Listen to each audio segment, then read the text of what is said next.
Thank you very much, our gracious host, Governor Professor Peter Nyong'o, the Right Honorable Kenneth Lusaka, Speaker of the Senate, the Majority Leader, my good friend Murkomen, the Minority Leader, Senator James Orengo, the Registrar of the High Court, Anna Madi. I think we were together on the same flight. Sorry for the delay. We were unable to get here much earlier with your team. And we have representatives of independent commissions who are all here. The honorable senators are present, honorable members of our county assemblies, members of parliament who are here, speakers of our county assemblies. We also have deputy governors, my good friend DG Kisumu, I saw him somewhere, and we have the DG Taita Taveta. Ladies and gentlemen, good afternoon. I have a very long speech here, but I want to follow suit what my friends have done before me, shelved their long speeches in the interest of us going to an early lunch and enjoying this beautiful lakeside city of Kisumu. So I intend not to take you through this very, very long speech, but to, first of all, congratulate Chairman Osoi and his team for having a very successful 4th Legislative Summit, and to also congratulate him and Governor Nyong'o for the visit, which was very successful, to Morocco, that has led to Kenya, and particularly Kisumu City, hosting Afri-Cities. It was not very easy. Congratulations. It was very, very competitive, actually. But the CAF team was very, very strong. The Kisumu team led by Professor Nyong'o was very, very strong. And the gentleman called Nyong'o speaks fluent French. And I think it was an added advantage that enabled us win amongst very, very stiff competition from other cities in Africa who really wanted to host the next Afri-Cities. So we're happy to come to Kisumu City, and we look forward to coming back for Afri-Cities and working together to ensure that we put Kenya and Kisumu City on the world map. I also want to congratulate Chairman Osoi for his very able leadership of CAF. It's only last year, after I took over the docket of devolution, that I was able to know much about CAF. Had you asked me when I was at Maji House, probably I would have thought CAF had nothing to do with devolution, but had everything to do with soccer. I didn't know much about CAF. But when I was invited to the last summit at the coast, at the Pride Inn, I remember most of the issues that were canvassed. I'm very, very happy that today, even as we meet here, some of the issues are being handled. And I remember the most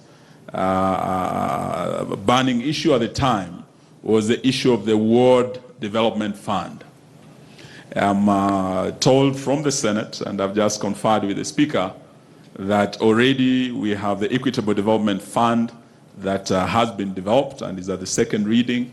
And whatever had been raised by our MCAs, by the different county assemblies through CAF, is being addressed, and we will have equitable development taken down to the ward level. And indeed, we are happy that there is progress in this aspect. The issue of the independence of our legislative assemblies is very, very important. And I know old parliamentarians like Professor Nyong'o, James Orengo, know where our National Assembly was many years ago, but it took leadership, people fighting for the strengthening of a key institution, that's our National Assembly, for it to be where it is today. And I think we need to employ similar zeal in ensuring that our county assemblies also achieve that level of autonomy. I'm happy Senator Murkomen has said here that already that has gone through Parliament, and we will look forward to further strengthening of our county assemblies. Why is this so? Because you, the MCS, are really the foot soldiers of devolution. When we are looking at everything facing our country today, we want you today to appreciate the powers that you have through the legislative roles, the oversight role, the representative role that you have in your assemblies. There is so much that you can do to ensure that the challenges that face this nation are addressed through the legislative processes in our assemblies. And one issue that I want to bring to your attention is that even as we meet here in this beautiful lakeside city of Kisumu, our country is facing drought. There are about 13 counties that are affected. I know there could be members from those county assemblies, from Turkana, all the way to West Pokot, to Mandera, Wajir, Marsabit, all the way to Kilifi, Tana River. We have about 13 counties where Kenyans, almost 1.1 million Kenyans, are facing starvation because of drought. Our experts are saying that drought and floods are going to be very, very normal. There will no longer be emergencies because we will be swinging, and there will be a pendulum swing right from the drought we're experiencing today to floods. So issues of disaster risk management are critical. And we want to assure the country that as we speak, even as we face this drought, we have enough food. We are moving that food to the affected 13 counties to ensure that we prevent any loss of life or livestock, so that we have enough food and water in the affected counties. So honorable members who come from those assemblies, maybe some of you have seen us in your counties, and we continue ensuring that we upscale food distribution, water tracking to all the affected counties. But we also must challenge you as we meet you here today, that in your county assembly, have you done anything using your legislative powers that you have to ensure that you have the necessary legislation to deal with this disaster risk management? At the national level, we have already passed a policy on disaster risk management. Before the House, we already have the disaster risk management bill pending. The Speaker has assured me that it will be finalized very, very soon. But when you come to the county assemblies, how many county assemblies have passed these legislations? I think we want to challenge you to reflect upon this, and particularly if you come from an assembly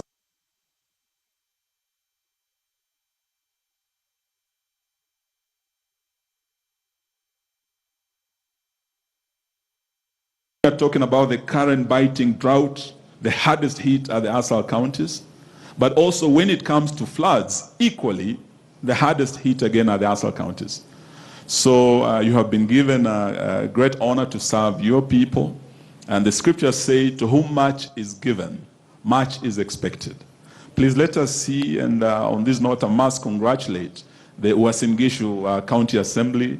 I was very, very pleased to see the legislation that has been put in place in Uasin Gishu. They already have the disaster risk management bill. They have already set up the emergency fund. And the PFM Act allows you under Section 113 to set up a fund that will ensure that at least not less than 2.3% of what the funds you receive are applied towards these emergencies. Please, if you have not in your counties, I want to beseech you, because the experts are saying, though the situation is stable now, though we have enough food, and we are working closely with all county governments to ensure that the situation is under control, but the rains are still delayed, and we might see the situation worsening in coming weeks if the long rains do not come through as expected. But looking at other countries on the African continent, recently we had one of the biggest disasters. And you were talking about an area like Zimbabwe, Malawi, Mozambique, where we had this cyclone that hit very, very hard. And as we speak today, those countries are still struggling. What if, God forbid, such a disaster hit Kenya? Are we prepared for it? So let me leave you with that challenge as you go back. And we also want to emphasize the fact that through your legislative roles, you have a bigger role to play. As we agreed during the 5th Devolution Conference in Kakamega and during the 6th Devolution Conference in Kirinyaga, we are partners in the Big Four agenda journey. And it will take us all working together very, very closely to ensure that we make our country food secure, to ensure that we have a decent housing for our people, to ensure that we have more factories and industries coming up and manufacturing increased to create employment for our many young people in your counties who are jobless and who put pressure on you as legislators, and to also ensure that we have a healthy nation. This we have to do together. And we have forged that partnership between national government together with our county governments and our development partners. Indeed, it was right here in Kisumu that we launched the UHC that was piloted in 4 counties, Kisumu, Isiolo, Machakos, and Nyeri. And those pilot programs are very successful. So we look forward to seeing all county assemblies working with us and working closely with the executives to ensure that we align our budgets, we align our CIDPs to the Big Four agenda. That is a journey we must all work together, and that is a role as legislators you can play in ensuring that we remove Kenya from the list of food insecure nations of the world. We make a decent home for every Kenyan, and we ensure that every Kenyan is healthy and our young people get employment. I don't think there's a bigger role we have as leaders than ensuring those 4 things, and that we can work together. The other issue is the issue of water and irrigation. As national government, we already have an irrigation policy. The bill is also before Parliament. And we want to see how we can move our country from rain-fed agriculture to irrigated agriculture. And as we do this, counties have to play a bigger role because agriculture is a devolved function. We want to see how we can work with the counties and ensure that national government leaves all, particularly those many irrigation projects, to the counties, so that we're only left with major infrastructural projects. And the new policy and irrigation bill that is giving us a new legal framework ensures that we have a National Irrigation Development Authority, but we also have county irrigation development units. So we will be expecting that through our county assemblies, we'll have these policies implemented. We'll also have legislation. And on this note, I must congratulate Busia County. I remember when I was Minister for Water, and the much-awaited Water Act 2016. I think as we were passing that bill, Busia County was amongst the first counties out of 47 to also pass a matching water bill. And I was very, very impressed, Busia County, heko kwenu. We hope all the other counties also have similar legislation to deal with issues, water, matters, irrigation, so that when we are talking about food security and the Big Four, it will take the legislative role that you have to make them happen through your various county assemblies, and we are looking forward to working very, very closely with you. The other issue that already, because the theme of this conference is really about the policy and legislative gaps, the issue of on-source revenue dwindling in our counties is a matter of great concern. Even as we have the ballooning wage bill, even as we have more going towards recurrent expenditure than development, we must look at how we can enhance our on-source revenue. As national government, we have already passed a policy on on-source revenue, and we also have a bill that is pending before Parliament. And we're hoping that these bills will be fast-tracked so that we can build capacities over our respective counties through legislation and through policy interventions that we have put speak. We have about 7 economic blocks that have been formed. Where we are today, here in Kisumu, we have the largest block, the Lake Region Economic Block, bringing together about 14 counties.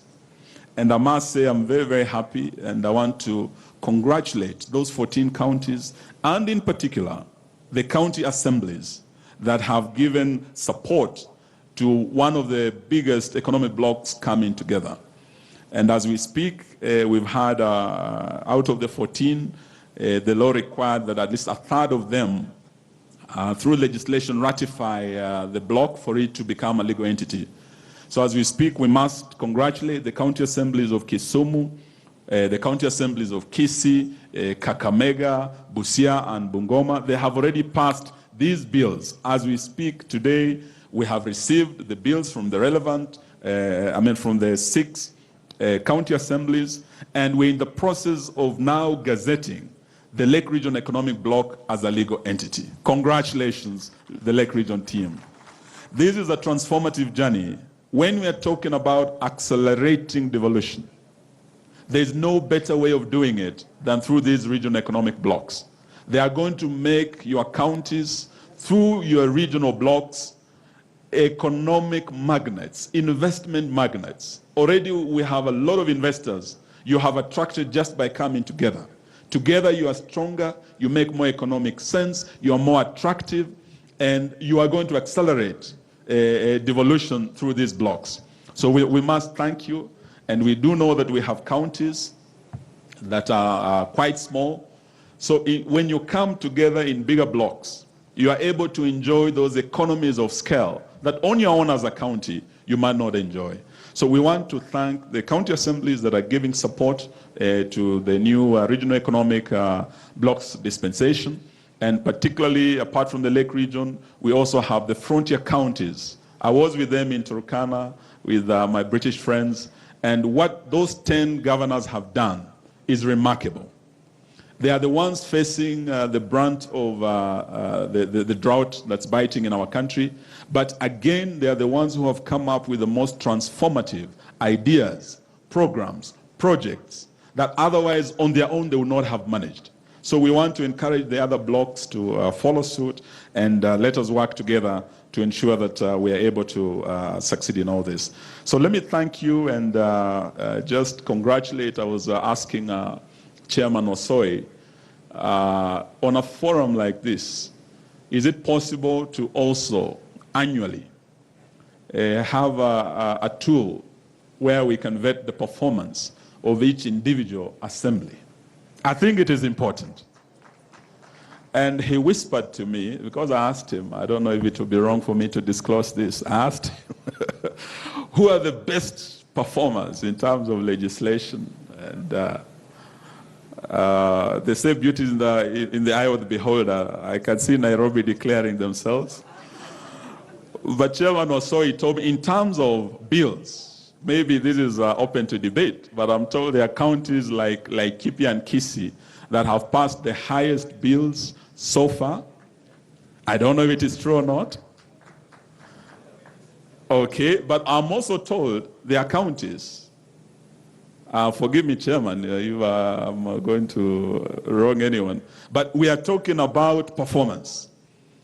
And we are talking about this not being a talk shop. We are talking about when we meet here, we must be able to look each other in the eye and ask ourselves, how did you do over the last 1 year in your county assembly? What bills did you pass? What policies have you implemented? And I think that should be the essence of us meeting here, to review progress, to see what more we can do.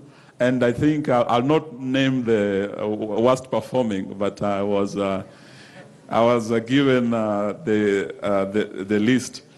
So let me end by thanking all of you and each one of you for being part of this very, very important forum, and assure you of our continued support as national government in capacity building. We will be engaging each county assembly to ensure that we continue building capacity of our county assemblies.